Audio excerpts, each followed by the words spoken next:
Hey, this is Gene from the Assisted Living Network, and we're going to do Myths Revealed Part 2. The next myth that I want to reveal to you is, how do we find these seniors? Well, first of all, there are tens of millions of seniors in our country today, and millions of them need assistance with their activities of daily living. According to AARP, which is the authority when it comes to aging and elderly and seniors, according to AARP, 70% of us will need help with our activities of daily living. Now, that doesn't mean they're all going to move into an assisted living home or facility, but they will need help. The question is, how do they get that help? There are tens of millions of seniors, millions and millions of them need that assisted living help. Finding them is not that hard. I mean, go to most early bird specials, go to on cruise ships, look in a hospital, they're all there. The question is, how are they going to find you? That's marketing and getting the word out that you exist. That's important, but that's a whole different topic that we'll cover on another video. But the myth that I want to reveal to you is that the seniors are there and millions of them need assistance with their activities of daily living. The question is, are you going to help with that assistance by providing a home for them to live in and/or the care for them? And that's what residential assisted living is all about. It is a home, an actual home, not a home-like situation, not apartments or something like that. It is a home in a residential area where there might be 10 seniors living in that home. Which brings us to myth number 2. Do seniors want to live with other seniors? And the answer is yes. You know, there's a lot of seniors who are aging in place at home right now. Their kids have moved away, they're at home all alone, and maybe they can take care of themselves, but frankly, they would much rather have people around them. I think a lot of times those of us who are younger than they are look at it and say, well, they want to be alone. They're in their own home. Well, no, not necessarily. Maybe the kids have all moved on and they just come back to visit on holidays. The grandkids even less frequently. So being with other seniors their age is vital to their health and their mental stability and wellness as well. So it's a great thing. They do want it. They want to be with peers their own age. So it is a great thing that they want. The side myth to that one that I want to reveal is, are they going to get along? People ask us that all the time. Do these seniors get along with each other? The answer is yes. The reality is they get it. They understand. They would rather be in their own home with their own family all around, but they know that's not their reality. They do need help in a different level, different kind. They want to be with peers of their own age, and there's give and take. Now, single room, private room versus semi-private, 2 people in a room, that's a question that people ask all the time too. And I'll reveal the myth. That's all about the money.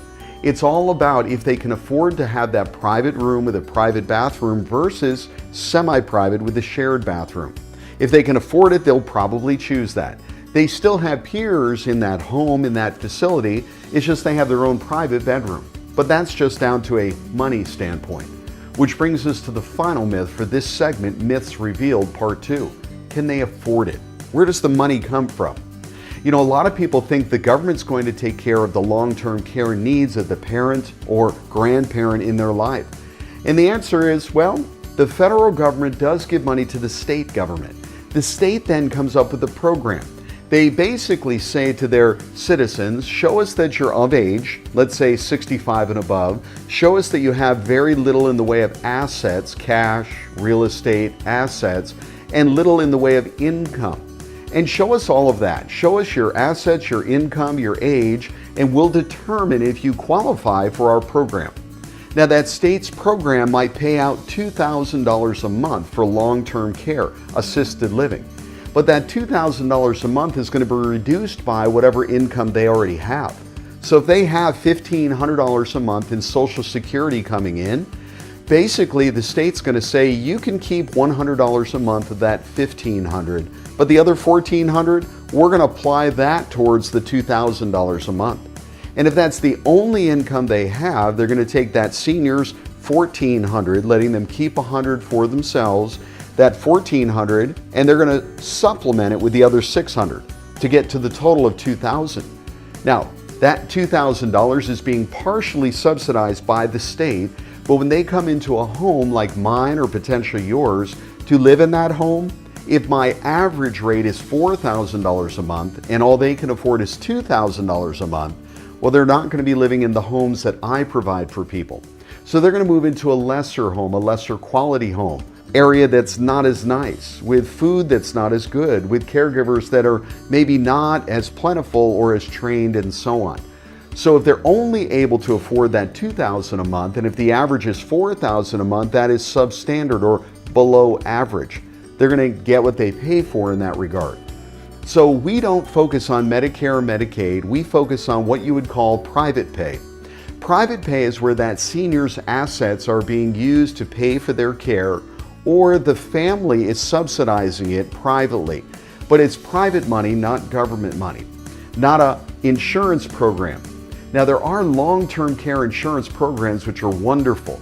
There's big companies out there like Metropolitan, Genworth, and others that do provide $100 a day, $200 a day, maybe $300 a day or more to take care of somebody in assisted living homes. Now, when somebody comes to us and they say, we have a long-term care insurance policy, we've had it for decades, that's very good. More than likely, what they signed up for 30, 40 years earlier was $100 a day in a benefit. But with the cost of living increase compounding over time, 30 or 40 years later, that benefit may now be paying $200 or $300 per day. Now, $300 a day, 30 days is $9,000 a month. I may only be charging $4,000 for the room. Can I bill the insurance company for $300 a day? Yes. Anything over that, they won't pay. Anything under that, they're going to keep. So when somebody has a long-term care insurance policy, it's a wonderful thing. The reality is, though, less than 10% of the people that come into our homes have those long-term care policies. Most of them that we work with are using private resources, whether it be the senior's home that's been liquidated and using that money to pay for their care, whether it be a retirement account, IRA, or something like that, whether it be a pension fund that they or their widow, spouse, they are the widow of and they're now receiving and collecting on that long-term pension or retirement account. It's usually those three things, liquidating any other assets they have, and once that money runs out, then it's the kids who are 50 and 60 years old who are supplementing whatever it is they need to take care of mom and dad.